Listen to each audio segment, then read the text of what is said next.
Okay, so now I'm going to tell you what's on my mind. All right, so, I always find it fascinating that we read about the giving of the 10 statements during the weekly Torah portion that is named after Yitro, a Midianite priest. Here we are getting ready to see Moshe go up to the mountain to receive the 10 statements, and we read a conversation between this Midianite priest and Moshe. So in chapter 18, verse 1, it says, "And Yitro, the priest of Midian, the father-in-law of Moshe, heard all that God had done for Moshe and for Bnei Israel since the Lord took Israel out of Mitzrayim." That's an interesting verse. Yitro heard all this, right? He saw it, he heard it. I always scratch my head. I would say pull my hair out, but I did that already. And ask what Yitro heard that was so powerful that it could have made him leave the comfort of his priestly duties in his Midianite home to come to this place in the wilderness to meet with Moshe. After all, there were no trains, no planes, no automobiles. And to make this trip easy, there was nothing. This was a difficult journey for Yitro, so something must have attracted him to suffer the hardship. All right. The very next verse suggests that Yitro was actually confronting Moshe, not as a priest of Midian, but as his father-in-law. Bum, bum, bum. An in-law problem here coming up. He seemed to be reminding his son-in-law that he was doing great things for the people, but not for his wife and children. He has all these obligations to his wife and children, and he's not doing any of them. He's running around, talking to God, talking to people, never comes home. What is this? And then in chapter 18, verses 2 through 5, it says, "And Yitro, the father-in-law of Moshe, took Zipporah," which is his daughter, and the wife of Moshe, after Moshe had sent her away, and her 2 children. So Yitro, the father-in-law of Moshe, came with Moshe's sons and wife to Moshe in the desert. So Moshe said, "Go home, be with your father. This is just, you can't be in the way." Remember now, she wasn't part of Bnei Israel, the wife and children, right? They were just from Midian. And by the way, these people, not that it matters, were totally different. They didn't look the same. The Middle Eastern people were dark-skinned but lighter than the Ethiopians or the Midianites, who were completely, to this day, Ethiopians are completely black. And his wife and children were black. I don't think it had anything to do with that. It's just he was busy with God dealing with Bnei Israel. So what I find fascinating is that in these 5 verses, we find Yitro referring to himself as Moshe's father-in-law 3 times. When he's telling him, he's yelling at him, he said, "I'm the father-in-law, 3 times. This is important because the Torah is always very frugal with words. So why does he keep saying he is Moshe's father-in-law to Moshe? Moshe knows that. Even more interesting, looking back, we should all remember that when Moshe's wife Zipporah and their 2 sons returned to Yitro's home in Midian without Moshe, Yitro seemed happy. I got my daughter and my children back, my grandchildren. Yay. He was happy. He was delighted. So this Midianite priest was not happy that this Moshe character was his son-in-law. He wasn't happy at all.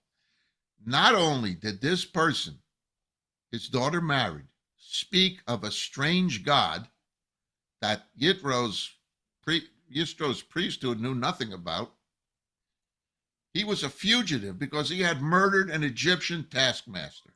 So Moshe is talking about a God that Yitro knows nothing about, and he's a murderer to boot. What a great son-in-law. So no doubt about it, to Yitro, Moshe was a member of a cursed nation. Yitro had wanted something more for his daughter, not something more, a lot more, because he was a respected priest of Midian. Okay. Now, standing before this mountain here, something's changed. Yitro's mind and it confused our commentator. So something changed Yitro's mind, and our commentators went crazy trying to figure this out. First, they could not agree why Moshe sent his family back to Yitro. They didn't understand that. Then they could not understand why Yitro brought them back to Moshe. It's like, hey, you're a terrible son-in-law. He sends his wife and kids back, and then he sends them back again to Moshe.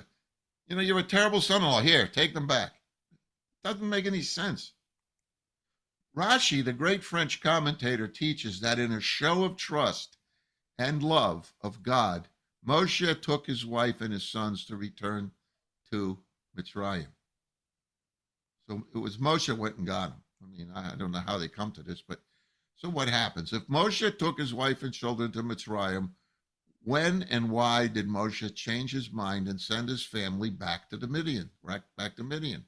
Rashi shares a midrash and says that when Aharon came out to meet Moshe on his way back to Mitzrayim, Aharon took a look at the strange woman and the two boys who were with Moshe and asked who they were. Moshe explained that these were his Midianite wife and children, who he was bringing with him back to Mitzrayim. Remember, this is not Torah. This is a midrash. It's a story that tries to help us understand it. So Aaron responds that since Bnei Israel had become sorry that they came to Mitzrayim in the first place, why risk adding his family to the ranks of Egyptian slaves? And Moshe agreed with Aaron and sent his wife and children back to Midian. Well, that, again, is a midrash. To me, I tell it to you because the commentators like to quote it. I think it's a bunch of hogwash. It had nothing to do with anything, I don't think. The Ibn Ezra, who was the great Spanish commentator of the 2nd century, takes this a lot further. If Moshe were now to bring his wife and children into Mitzrayim, Bnei Israel would have never believed that he was serious about taking them all out of Mitzrayim. Why bring your wife and children to a place and then take them out again? Why not leave them where you would return to them? That makes sense. That's not what happened. And then Rabbi Moshe ben Nachman, another Spanish 2nd century commentator, argues, that's Nachmanides, by the way. He says, earlier in Shemot, when Moshe had begun his journey back to Mitzrayim with his wife and sons, Zipporah, not Moshe, took a flint and circumcised Eliezer. Moshe didn't give a bris to his own son. And Moshe, if you remember, almost died because of that.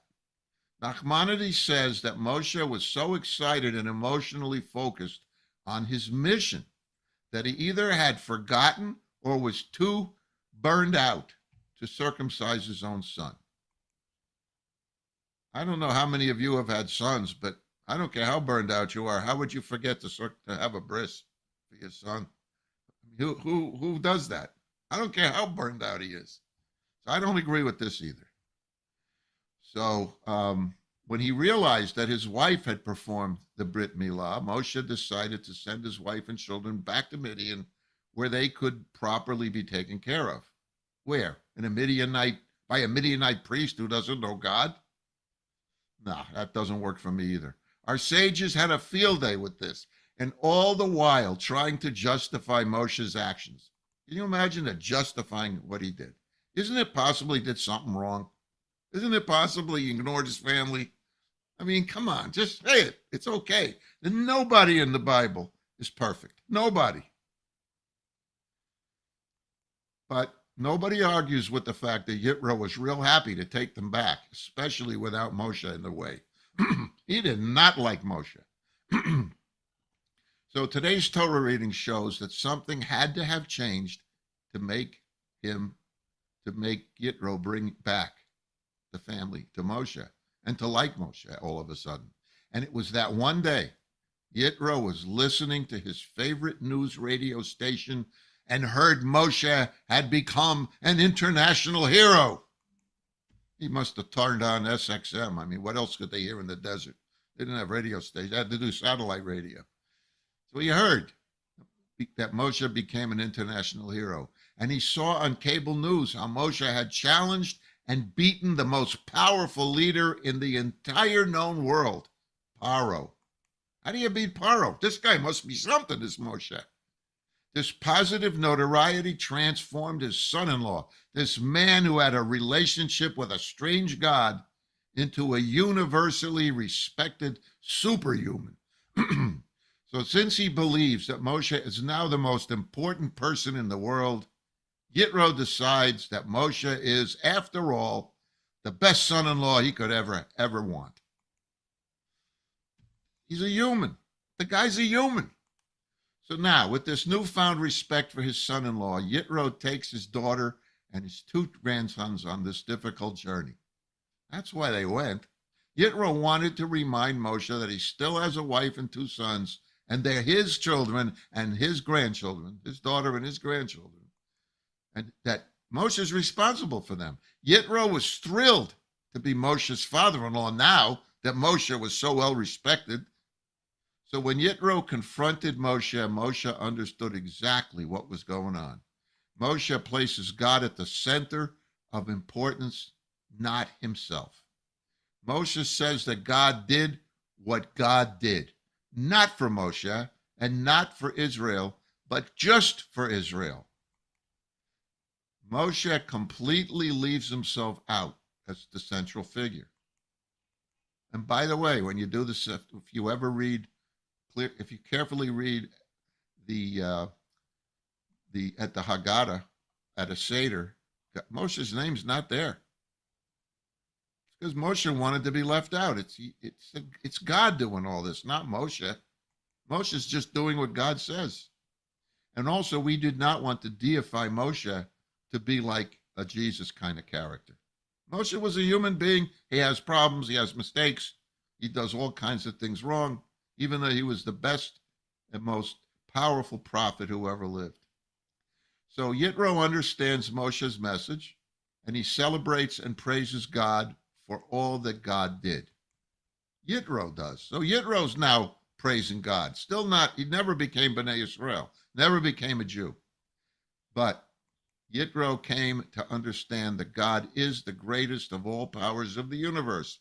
And with this, Yitro had even more reason to return to his family, to return his family to his son-in-law. So he had no choice but to return his daughter and his two grandsons to Moshe. Yitro was so moved by how much Moshe, Zipporah, and his grandsons all believed in the God of the world. So in the spirit of Yitro, I learned something new this week. Actually, it was a couple of weeks ago. But I think I learned it this week after I witnessed something. I learned that finding and believing in God comes in the strangest ways and at the strangest times. A couple of weeks ago, I officiated at the funeral of a 39-year-old man. The man was born to a crack mother and was immediately put up for adoption. He was adopted by a Jewish mother and father because they couldn't have children. And they adopted him and they converted him. And the boy was immediately given a bris and a Hebrew name. Soon after the adoption, it was discovered that the infant was very sick and would never have a normal life. By the time he was 18 weeks old, he already had a massive coronary, a massive heart attack, 18 weeks old. And it was discovered that he was born with only one kidney. So now he has a heart attack, only has one kidney, 18 weeks old.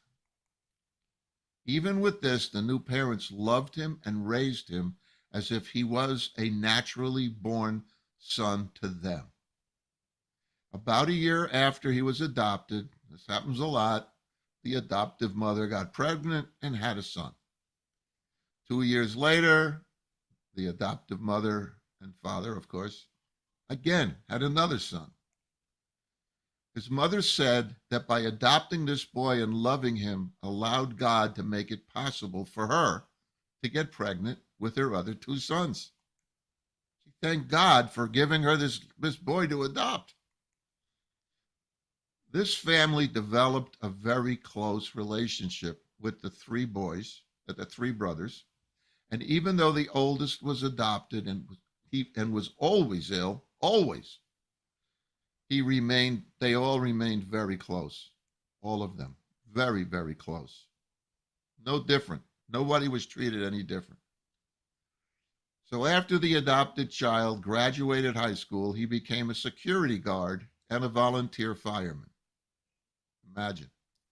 He worked in security at a hospital, a university, and a few other places. The hospital awarded him for stopping some children from burning down the facility. The young man probably saved many lives, and that day, since he was credited with averting certain tragedy, he was especially rewarded. When he reached the age of 24 years old, he got married. And he and his wife had two sons, believe it or not. After that, he got so sick, he became bedridden, couldn't get out of bed. His wife could not take care of their sons due to lack of funds and did not want to take care of them and her invalid husband, so they got divorced. The children went to live with one of his brothers, his wife, and two children. They all accepted them into their lives as if they were born into that household. So as the young man was not able to do much anymore, he began to get very depressed and felt as if he was a dredge on society. Finally, the second week in January, a couple of weeks ago, he decided he no longer wanted to live and refused dialysis. He was 39, and he had his funeral. I learned a lot there. First of all, watching parents like that, his parents there, it was like it was their own son, and their own son died, and they had to bury him. So just as Yitro was impressed with how people could find God in the wilderness, I am sharing this story with you because of how people found God at this man's funeral. To be sure, this young 39-year-old man could have easily been allowed to die as an infant. Just easily. Had a heart attack. Let him go. But with the help of God, he lived to give and to save lives. His mother felt that by practicing ma'asim tovim, deeds of loving kindness, by adopting and loving this infant, God acted to help her God helped her to become pregnant. That's what she absolutely believed, and so did her husband. So at the funeral, this 39-year-old man's eldest son, age 11 years old, his eldest son, he got up and he spoke about his father. My father didn't have enough money to help us, and he could not spend much fun time with us, but he was the best father I would have ever wanted. My brother and I always knew he loved us more than anything and always cheered us on. He always told us how proud of us he was. I am glad my father doesn't have to suffer anymore, and he doesn't have to worry about us anymore. And he finished with those words that I'm going to tell you right now. These are words I'll never forget. And it must be a wonderful God who knew enough to take my father to heaven, where he will be able to help so many others. Oh, yeah, yeah. I am still, it's happening again, but I broke down and cried like a baby at that funeral. Just cried like a baby. It happens sometimes, but not, probably not often enough. But that 11-year-old destroyed me. That did not make it any easier for me to hear what he said because I had to speak right after him. It took me a little while to recompose myself. It's not about me, but man, that kid was unbelievable.